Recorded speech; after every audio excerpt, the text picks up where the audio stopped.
Good morning, everyone. So, we are doing the revision of chapter number 2 of History Nationalism in India. We have done almost half of the chapter when we revised it in the previous class. So, we will now proceed on to the next part. So, we actually in our previous class, we have completed till the falling of the non-cooperation movement. So, now we will be starting the civil disobedience movement.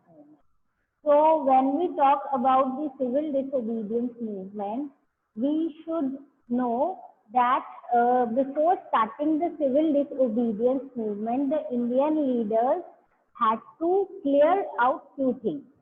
सबसे पहली बात तो ये थी कि उनको यही लोगों को जैसे हमने देखा था towards the end of non cooperation movement, the leaders of India realized that before starting one more mass movement, we have to first make the people understand कि what is the true meaning of Swaraj और हम लोग किस चीज के लिए fight कर रहे हैं। अब हम देखेंगे कि जो सिविल डिसोबीडियंस मूवमेंट है वो कैसे it move and what were the stages in which it started.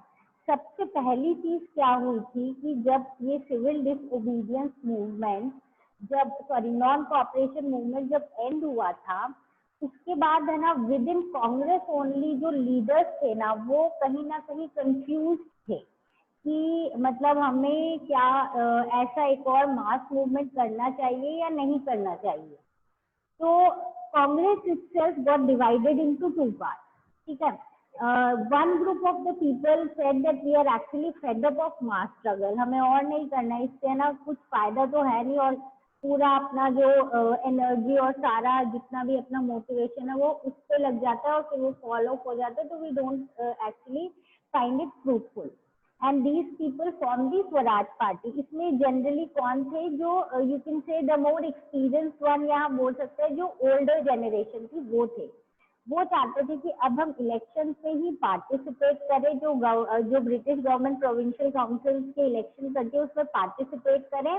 जो government of India act of 1919 में बोला गया था कि they will get to participate in the provincial council, तो they said we will participate in it और उसी में रह के हम गवर्नमेंट में रह के गवर्नमेंट को बोलेंगे कि you do something good for the Indian.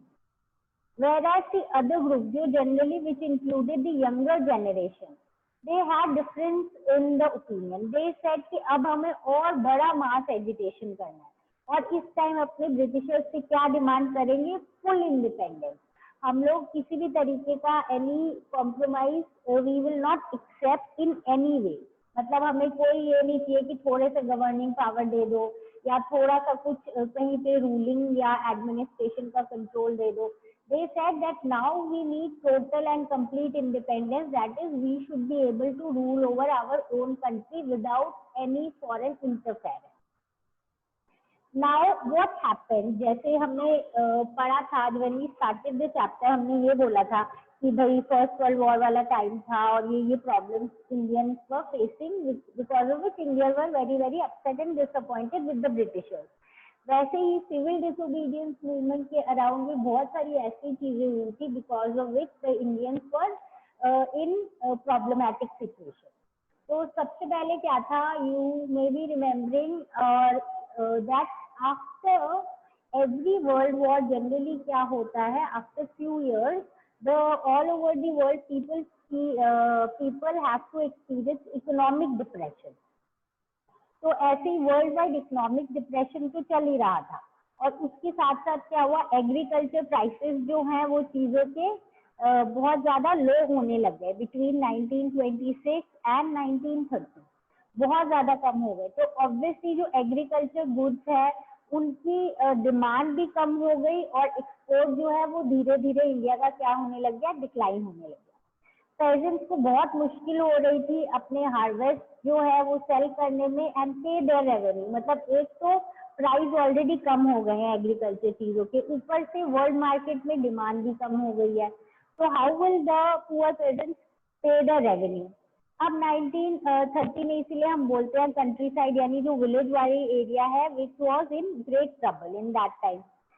उसी टाइम इसी बैकग्राउंड में, ये तो इंडिया में हो रहा था, इसी टाइम ब्रिटेन में क्या हुआ, जो गवर्नमेंट थी वो उस टाइम टॉरी गवर्नमेंट थी। टॉरी गवर्नमेंट ने एक स्टैट्यूटरी कमीशन फॉर्म किया, यानी official kind of you can से मीटिंग कमिटी, जिसका हेड उन्होंने बनाया sir John Simon.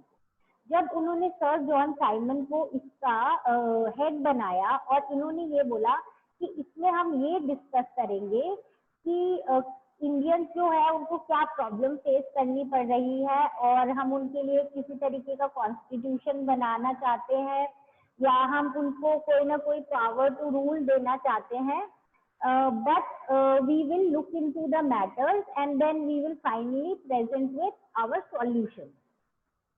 The problem with this commission was कि इसमें एक सिंगल इंडियन मेंबर नहीं था।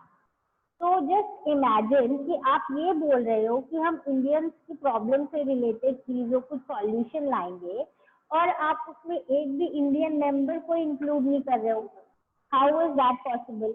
तो obviously Indians protested against this commission.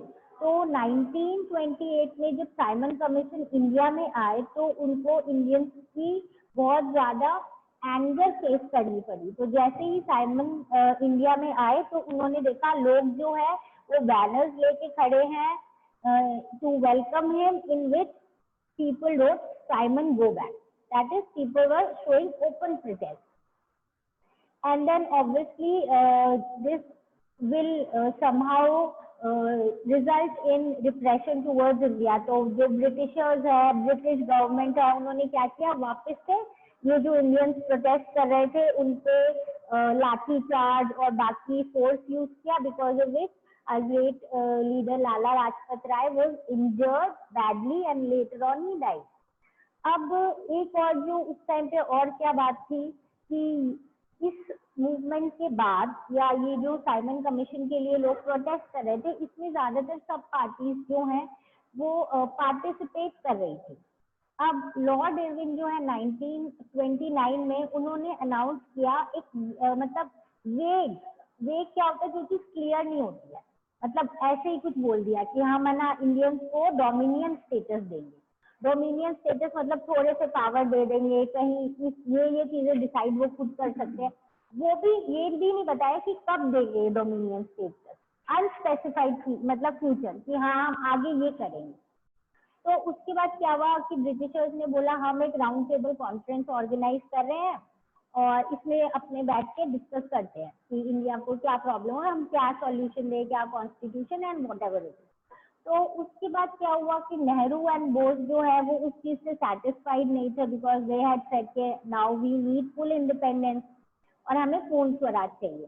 तो जब लाहौर का कांग्रेस सेशन हुआ दिसंबर 1929 में, जिसके प्रेसिडेंट थे जवाहरलाल नेहरू, उन्होंने ये बोला अब हमें चाहिए पूर्ण स्वराज, मतलब हमें कुछ भी ऐसा नहीं चाहिए डोमिनियन स्टेटस जैसा कुछ नहीं चाहिए, हमें ऐसा नहीं चाहिए कि आप किसी एरिया में हमें गवर्नेंस दे रहे हो, किसी फील्ड में दे रहे हो, हमें चाहिए कंप्लीट इंडिपेंडेंस। ठीक है, तो उन्होंने ये बोला कि 26 जनवरी, ठीक है, 26 जनवरी which we celebrate today as our Republic Day. तो उन्होंने 26 जनवरी 1930 को बोला कि we will celebrate as our independence. ठीक है, and he said कि from this particular day we will consider that we all Indians are free and we will celebrate our Independence Day from this day।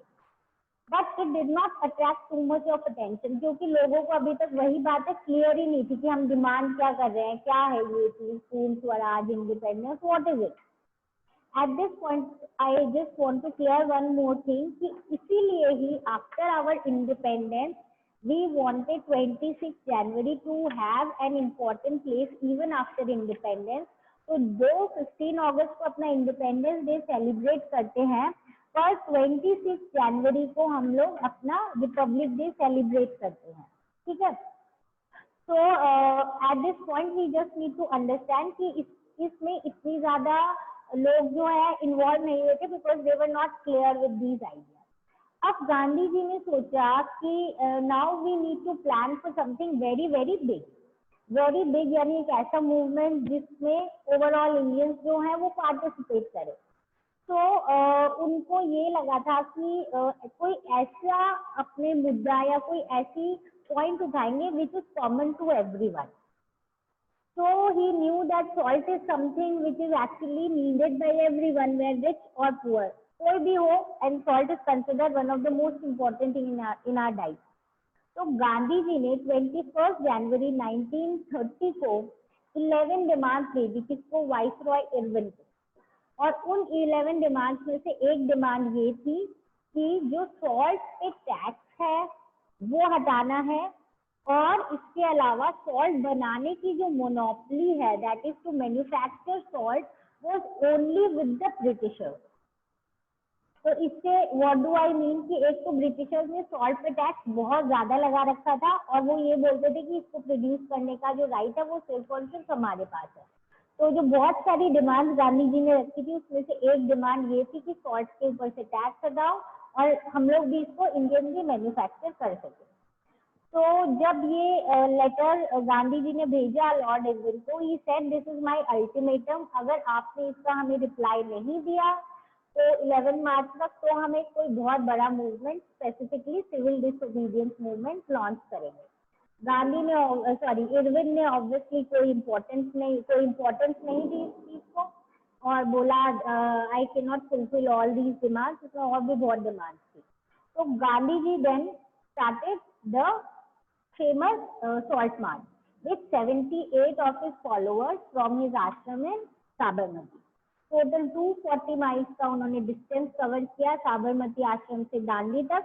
इसकी 24 days लगे थे because they were walking. तो अगर average निकाले तो per day 10 mile. अब जहां भी गांधी जी और उनके जो फॉलोअर्स जो उनके साथ चल रहे थे वो रुकते थे टू टेक रेस्ट, सारे के सारे लोग पीसफुली सुनते थे कि ये जो है बोलना क्या, मतलब गांधी जी क्या बोल रहे हैं, उनकी स्पीच सुनने आते थे. तो गांधी जी इसमें क्लियर करते थे कि हम लोग किस चीज के लिए फाइट कर रहे हैं. We are fighting for independence, we are fighting for self rule, मतलब हम अपने आप को रूल कर सके, अपनी कंट्री इंडिपेंडेंट हो सके. फिर जब वो 6 अप्रैल को पहुंचे दांडी, उन्होंने वहां पे वाटर को बॉइल करके सॉल्ट को मैन्युफैक्चर किया as a symbol to show to people that see I am breaking the laws. From now on we will not obey the Britishers. यानी नॉन कॉपरेशन मूवमेंट तो है ही, यानी हम उनको कॉपरेट तो नहीं करेंगे पर उसके साथ हम उनको ओबे भी नहीं करेंगे, डिसोबीडियंस. ठीक है. नाउ जो सिविल डिसोबीडियंस मूवमेंट है which was we can say after Gandhiji said that we will launch this movement. As soon as he launched this movement, we will see that what were the things that happened after that. तो उसमें move करने से पहले अपने को एक चीज और समझनी है यहाँ पे, वो ये है कि नॉन कॉपरेशन और सिविल डिसोबीडियंस में बेसिक डिफरेंस क्या था. नॉन कॉपरेशन और सिविल डिसोबीडियंस में बेसिक डिफरेंस ये था कि नॉन कॉपरेशन में गांधी जी बोल रहे थे ब्रिटिशर्स के साथ कॉपरेट मत करो. उन्होंने ये नहीं बोला कि उनको ओबे मत करो या टैक्स मत दो, ऐसा कुछ नहीं बोला था उन्होंने. ठीक है. उसके बाद जो नॉन कॉपरेशन है उसमें ये बोल रहे थे कि आपको क्या करना है, उनको कॉपरेट तो नहीं करना है, साथ के साथ उनके बनाए हुए लॉज को भी तोड़ना है.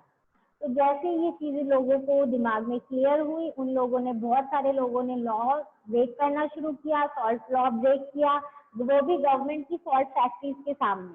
फॉरेन क्रॉप को बॉयकॉट करते ही थे वो, लिक्वर शॉप को पिकेट किया, बोला अब हम रेवेन्यू नहीं देंगे. चौकीदारी टैक्सेस होते थे जो ब्रिटिशर्स कलेक्ट करते थे. गांव जो होते थे जनरली, विलेज में इतनी ज्यादा पुलिस सर्विसेज नहीं होती थी, तो चौकीदार रखते थे वो लोग, वॉचमैन, और उनके लिए, उनको देने के लिए भी ब्रिटिशर्स जो वो इंडियन से चौकीदारी टैक्स कलेक्ट करते थे. तो इंडियंस ने ये मना कर दिया, रेवेन्यू देने से मना किया. अपने विलेज के ऑफिशियल्स जो है उन्होंने रिजाइन करना शुरू कर दिया. जो फॉरेस्ट के लॉज है उनको वायलेट करना शुरू कर दिया, यानी अब वो लोग फॉरेस्ट के अंदर जा रहे थे, वहां से फ्रूट कलेक्ट कर रहे थे, अपने एनिमल्स को ग्रेस करवाने के लिए फॉरेस्ट के अंदर ले जा रहे थे, जिन फॉरेस्ट को ब्रिटिशर्स ने कभी रिजर्व फॉरेस्ट बोला था उस टाइम में. अब उसके बाद ये जो सिविल डिसोबीडियंस मूवमेंट है ये हम देख लेते हैं कि एक ब्रीफ में देख लेते हैं कैसे शुरू हुआ, कैसे खत्म हुआ, और उसके बाद डिफरेंट सेक्शंस वाली बात करेंगे. जैसे ही ये मूवमेंट बहुत ज्यादा फैलने लग गया तो ब्रिटिशर्स ने क्या किया, लीडर्स को अरेस्ट करना शुरू कर दिया, जिसके कारण वायलेंट क्लैशेस होने लग गए थे, यानी इंडियंस और ब्रिटिशर्स के जो ऑफिसर्स थे दोनों साइड से। अब जब अब्दुल गफ्फार खान को अरेस्ट किया गया, अब्दुल गफ्फार खान जो फॉलोवर थे गांधी जी के, जब उनको अरेस्ट किया गया तो लोगों ने बहुत ज्यादा डेमोन्स्ट्रेशन की पेशावर में और पुलिस ने उन पर फायरिंग की। फिर गांधी जी को अरेस्ट कर लिया गया। फिर जो इंडस्ट्रियल वर्कर ऑफ शोलापुर थे उन पे अटैक किया गया। उन लोगों ने पहले क्या किया कि उन लोगों ने पहले अटैक किया था पुलिस पोस्ट पे, तो फिर ऑब्वियसली इन लोगों ने भी वापस प्रोटेस्ट किया और पीसफुल सत्याग्रही पर अटैक करने लग गए Britishers. Women and children were also beaten up and you can से around 1 lakh people were put behind the bars। अब जब गांधी जी ने देखा कि इतना ज्यादा वायलेंस हो गया है और इतने सारे इंडियंस को अरेस्ट कर दिया गया है, तो गांधी जी ने again called off this movement also. 5 मार्च 1931 को गांधी जी जो है इस दिन के साथ उन्होंने एग्रीमेंट, एक पैक्ट साइन किया, जिसमें इन्होंने बोला हम पार्टिसिपेट करेंगे राउंड टेबल कॉन्फ्रेंस में और इसके बदले में आप पॉलिटिकल लीडर्स को रिलीज कर देंगे। तो एक बार तो रिलीज, जब गांधी जी की बात हुई तो उनको लगा लीडर्स को रिलीज कर दिया जाएगा। जब Gandhi ji round table conference attend करने गए, अटेंड करने के बाद उनको टोटल डिसअपॉइंटमेंट मिली। कुछ भी ऐसा नहीं था जो इंडिया को इंडिपेंडेंस के आसपास का राइट दे देगा। तो जब इंडिया में वापस आए गांधी जी, उन्होंने देखा कि एकदम ही ऐसी चीजें हो गई है विच ही डिड नॉट एक्सपेक्टेड। पहली ये चीज है कि उन्होंने क्या किया, गांधी जी ने जब वो वापस आए तो उन्होंने देखा कि ब्रिटिशर्स जो हैं वो बहुत ज्यादा और रिग्रेसिव हो रहे हैं और इंडियंस के ऊपर वो कहीं ना कहीं वायलेंस यूज कर रहे हैं। और ये जो गफ्फार खान है और नेहरू है, इनको वापस से उन्होंने क्या कर दिया, जेल में डाल दिया और उसके बाद कांग्रेस को इलीगल बना दिया। फिर गांधी जी ने जब देखा कि इतना नेगेटिविटी, मतलब जो उन्होंने सोचा था उसके टोटल ऑपोजिट ही हुआ है, तो he relaunch the civil disobedience movement. अब एप्रीहेंसिव का मतलब है in a doubt, when you are not too sure कि मतलब इसका पॉजिटिव रिस्पॉन्स होगा, नेगेटिव, या कहीं ना कहीं डाउट ही होता है कि कुछ बहुत पॉजिटिव नहीं मिलेगा इससे, क्योंकि वो कंफ्यूज थे कि आए तो एकदम सब कुछ ऑपोजिट मिला। तो he relaunch in the CDM, but 1934 तक इसने अपना मोमेंटम लूज कर दिया, बिकॉज जो सेकेंड टाइम जब गांधी जी ने रीलॉन्च किया तो लोगों ने इतने एंथुजियाज्म से उसमें पार्टिसिपेट ही नहीं किया। अब अलग अलग जैसे सिविल डिसोबीडियंस में अलग अलग लोग जैसे पार्टिसिपेट कर रहे थे, वैसे ही सिविल डिसोबीडियंस में भी अलग अलग लोग पार्टिसिपेट करेंगे। तो इसमें क्या, डिस प्रेजेंट जो कम्युनिटीज है उन्होंने कैसे पार्टिसिपेट किया, वो थे पाटीदार ऑफ गुजरात और जाट्स ऑफ उत्तर प्रदेश। ये बहुत एक्टिव थे इस मूवमेंट में। ये लोग थे कमर्शियल क्रॉप के ट्रेडर। अब हमने देखा उस समय वर्ल्ड में ट्रेड डिप्रेशन हो रही थी, पर जो ब्रिटिश गवर्नमेंट है वो इनकी रेवेन्यू माफ नहीं कर रही थी, टैक्सेस नहीं कर रही थी। अब बेचारे इनके पास कोई कैश इनकम नहीं थी तो इनके लिए मुश्किल हो रहा था।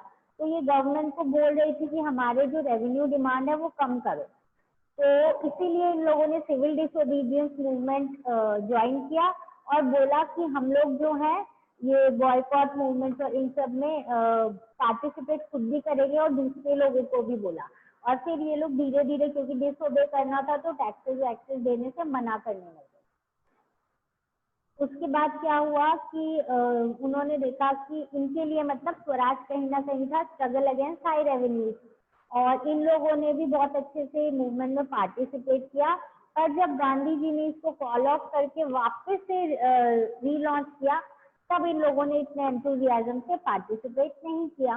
क्यों नहीं किया पार्टिसिपेट? क्योंकि इनको लग रहा था कि इतना हमने प्रोटेस्ट किया, इतना मूवमेंट में पार्ट लिया, पर कोई रिजल्ट तो आया नहीं। तो इसीलिए सेकेंड टाइम इतना ज्यादा इन लोगों ने एनर्जी से उसमें पार्टिसिपेट नहीं किया। सेकेंड जो है पुअर पेजेंट्री, ये जो दूसरों के लैंड पे काम करते थे या दूसरों के लैंड को रेंट पे लेके काम करते थे, इनकी अलग प्रॉब्लम थी। इनको रेंट देना पड़ता था, किसको? इनको रेंट देना पड़ता था ये जो अमीर लैंड ओनर्स थे उनको। तो इससे क्या हुआ कि इनको ये लगा कि हमारा जो स्वराज और सिविल डिसोबीडियंस मूवमेंट है, इसका मतलब है हमारा रेवेन्यू माफ हो जाना चाहिए। तो अब प्रॉब्लम ये थी कि अगर कांग्रेस इनको सपोर्ट कर देती, इस टाइम वो सोशलिस्ट और कम्युनिस्ट मूवमेंट भी बहुत ज्यादा फैल रहा था कि जो वर्कर्स और ये पेजेंट्स हैं इनकी भलाई के लिए और इनके इम्प्रूवमेंट के लिए कुछ करना चाहिए। तो कांग्रेस ने ये सोचा अगर हम इनको सपोर्ट करेंगे तो जो अमीर लैंड लॉर्ड्स है वो हमसे गुस्सा हो जाएंगे, क्योंकि ये लोग तो रेंट उनको देते हैं। तो अगर ये उनको रेंट नहीं देंगे तो और बोलेंगे कि as a part of civil disobedience movement we are doing this, तो कहीं ना कहीं क्या हो जाएगा, इन लोगों को प्रॉब्लम हो जाएगी, अमीर वाले रिच लैंडलॉर्ड्स को प्रॉब्लम हो जाएगी। So they said that they did not support the peasants and they did not include them as the part of the civil disobedience movement. कहीं ना कहीं वो doubtful और uncertain थे about the poor peasants. अब आ जाते हैं big business class. Big business class is a kind of emerging class during this period. First world war के टाइम क्या हुआ था, इन लोगों को ह्यूज प्रॉफिट हुए थे। क्यों हुए थे? क्योंकि ब्रिटिशर्स और बाकी बहुत सारी यूरोपियन कंट्रीज इस समय वॉर में इंगेज थी। वो लोग वेपन्स, गन्स, बुलेट्स और टैंक्स, ये सारी चीजें प्रोडक्शन इनका बढ़ा दिया था और बाकी कमोडिटीज का कम कर दिया था, जिसका फायदा इंडियन इंडस्ट्रियलिस्ट और मर्चेंट्स ने उठाया। उन्होंने इंडियन गुड्स का प्रोडक्शन बढ़ा दिया, जैसे टेक्सटाइल्स वगैरह, और जो ट्रेडिंग है वो ज्यादातर अपने हाथ में ले ली ताकि उनका प्रॉस्पर हो सके बिजनेस। तो इनके हिसाब से सिविल डिसोबीडियंस मूवमेंट वो होगा जिसमें जिसने भी ब्रिटिशर्स ने लॉज या रिस्ट्रिक्शंस लगा रखी है, किसके लिए? इंडियंस के लिए, ट्रेड के टाइम। भाई इंडियंस को ज्यादा टैक्स देना पड़ेगा, इंडिया के गुड्स बाहर जाएंगे तो उस पर ज्यादा टैक्स लगेगा, बाहर के आएंगे तो कम टैक्स लगेगा। तो उनका ब्रिटिशर्स का सामान अगर चीप प्राइस का होगा तो ज्यादा लोग वो खरीदेंगे, इंडियन का महंगा होगा तो खरीदेंगे नहीं। तो ये लोग चाहते थे ये सारे रिस्ट्रिक्शन हट जाए और हमें ना प्रोटेक्शन मिले against the foreign goods. So that is why with this hope they joined the civil disobedience movement. ये चाहते थे जो फॉरेन एक्सचेंज रेशो है इंडिया की वो भी इम्प्रूव हो, करेंसी अच्छी हो इंडिया की। इन लोगों ने एसोसिएशन बनाए, जैसे Indian industrial and commercial Congress, FICCI बनाई, जिसमें ये डिस्कस करते थे कि हम लोग अपने बिजनेस को कैसे बढ़ाए, इंडस्ट्रीज को कैसे डेवलप करें। तो ये जो इनके लीडर्स थे वो थे पुरुषोत्तम दास ठाकुर दास, GD बिरला, यानी ये जो अभी हम बड़े बड़े नाम जानते हैं ये इस टाइम पे डेवलप हुए थे। तो ये लोग यही चाहते थे कि इनका ट्रेड, इंडस्ट्री और जो इंडियन इंडस्ट्रीज है वो डेवलप हो। इन लोगों ने सिविल डिसोबीडियंस मूवमेंट में बहुत अच्छे से पार्ट लिया। ये मूवमेंट को फाइनेंस करते थे जहाँ भी पैसे की जरूरत होती थी, क्योंकि ये लोग इस टाइम बहुत रिच हो गए थे, प्रॉस्परस हो गए थे। इन्होंने बोल दिया अब हम जो बाहर के इम्पोर्टेड गुड्स है ना उनको खरीदेंगे ना उनको बेचेंगे। अब तो ये यही बोल रहे थे स्वराज मतलब हमारे ट्रेड और इंडस्ट्री में कोई प्रॉब्लम नहीं आनी चाहिए, हम आराम से अपनी इंडस्ट्री चला पाए। But the failure of the round table conference disappointed them. यानी जब राउंड टेबल कॉन्फ्रेंस में गांधी जी गए थे और जब कुछ फ्रूटफुल नहीं निकला उससे, तो फाइनली क्या हुआ, these people did not again join the movement with that much of enthusiasm because they said कि क्योंकि हम कंटिन्यूस अगर इस मूवमेंट में लगे रहें तो हमारा बिजनेस है ना बार बार डिसरप्ट होता है और इतनी मिलिटेंट एक्टिविटीज चलती रहती है कंट्री में, तो we are not able to actually do our business nicely and we are facing lot of problem. और एक डिसअपॉइंटमेंट हो जाती है कि इतने एंथुजियाज्म से मूवमेंट को ज्वाइन किया था पर फिर भी क्या हुआ, हम लोग इसको मतलब इसमें से हमें कुछ मिला तो है नहीं, जो हमारी डिमांड है वो पूरी तो हुई नहीं।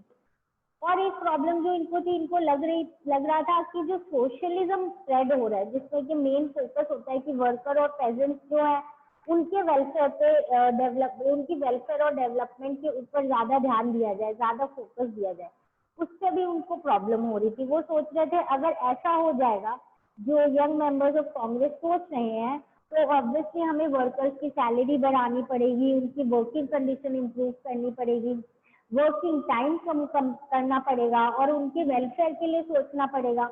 तो अगर हमें इतना सोचना पड़ेगा तो ऑब्वियसली और इतना करना पड़ेगा तो लॉस तो इनका ही है। So that is why they were now this time a bit confused whether to rejoin the movement or not. And in connection to that only we can suppose कि जो इंडस्ट्रियल वर्कर क्लास है, जो workers और daily veg earners थे, इन्होंने भी ये movement जो है बहुत अच्छे से ज्वाइन नहीं किया। क्यों? क्योंकि कहीं ना कहीं जो इनिशियल जो कांग्रेस है वो इतना इनको सपोर्ट नहीं कर रही थी, क्योंकि एज वी हैव डन, अगर वो इनको सपोर्ट करेंगी तो इंडस्ट्रियलिस्ट गुस्सा हो जाएंगे। So they thought it is better not to support the working class because the rich peasants or the rich business class was financing them and helping them. तो इन लोगों ने क्या किया, इस बहुत कम जगह है जहाँ पे वर्कर्स ने सिविल डिसोबीडियंस मूवमेंट में पार्टिसिपेट किया। तो कुछ लोगों ने, जैसे कि इन नागपुर फ्यू पार्टिसिपेटेड, इनके ये लोग क्या करते थे, बॉयकॉट करते थे फॉरेन गुड्स, और ये इनके लिए स्वराज का मतलब था कि हमारा लो वेजेस और हमारी वर्किंग कंडीशंस को अच्छा करो और लो वेजेस को बढ़ाओ, मतलब वेजेस बढ़ाओ। 1930 में स्ट्राइक की थी इन लोगों ने, रेलवे वर्कर्स ने, और 1932 में डॉक वर्कर्स ने की थी।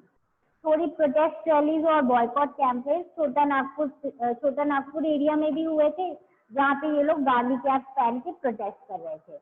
पर कांग्रेस ने, as we have seen, did not give that much of support to these people because they feared कि जो इंडस्ट्रियलिस्ट है वो उनसे they will be, you can say, they will deviate from the Congress and then they will not support Congress. That is why Congress did not support these people, that is the working class.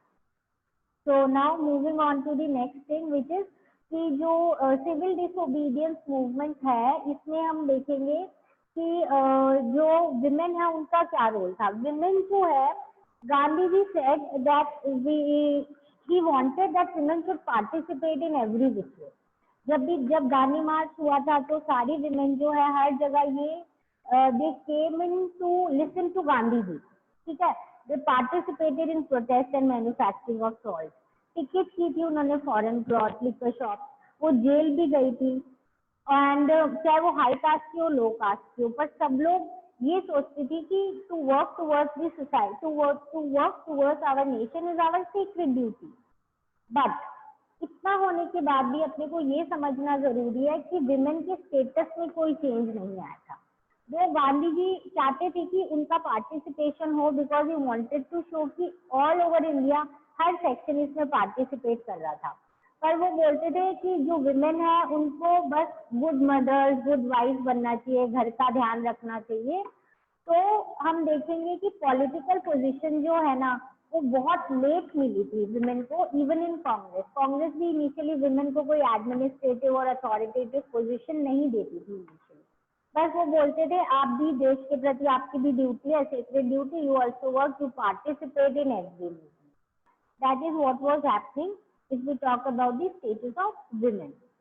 Next जो है अपनी civil disobedience movement है, इसकी limitations क्या थी? इसकी limitations ये थी कि सारे सोशल ग्रुप्स ने इसमें पार्टिसिपेट नहीं किया था। As we have done earlier कि अनटचेबल्स जो है वो इसका पार्ट नहीं बने थे, क्योंकि स्टार्टिंग से कांग्रेस उनको इग्नोर करती थी, क्योंकि कांग्रेस को लगता था अगर हम अनटचेबल्स को फेवर करेंगे तो हाई कास्ट हिंदूज हमसे नाराज हो जाएंगे। तो इस पर गांधी जी ने बोला स्वराज कंप्लीट नहीं होगा जब तक हम अनटचेबिलिटी हटाए ना, इसलिए उन्होंने बोला हरिजन जो है वो होते हैं चिल्ड्रन ऑफ गॉड। फिर गांधी जी ने बोला, बहुत सारे सत्याग्रह मूवमेंट्स किए कि इन लोगों को एंट्री मिले into the temple, public well tank etcetera, और वो खुद भी क्लीन करते थे toilets to show that dignity of work. काम बड़ा है ये नहीं, काम कोई छोटा बड़ा नहीं होता, सिर्फ working is a great thing. उसके बाद उन्होंने नेक्स्ट और क्या लिमिटेशन थी, तो अपर कास्ट, गांधी जी चाहते थे अपर कास्ट जो है उनकी मेंटालिटी चेंज हो जाए towards the lower caste, and he told people कि अनटचेबिलिटी एक टाइप का सिन है, इट इज अ क्राइम। बहुत सारे दलित लीडर्स अभी इस टाइम तक अपने आप को ऑर्गेनाइज करने लग गए थे into various organizations and they now demanded reserved seats in educational institutions and many other places. अब क्या हुआ, उन लोगों ने डिमांड किया सेपरेट इलेक्टोरेट। सेपरेट इलेक्टोरेट मतलब एज आई टोल्ड यू कि इलेक्शन भी अलग होगा, शेड्यूल कास्ट का वोटर भी इनके ही होंगे। पर इससे क्या हुआ, वी विल नोटिस दैट जब उन्होंने ये डिमांड की, स्पेसिफिकली अगर बोले बी आर अम्बेडकर ने ब्रिटिशर्स से, तो ब्रिटिशर्स जो हैं they said they were somewhere agree to it.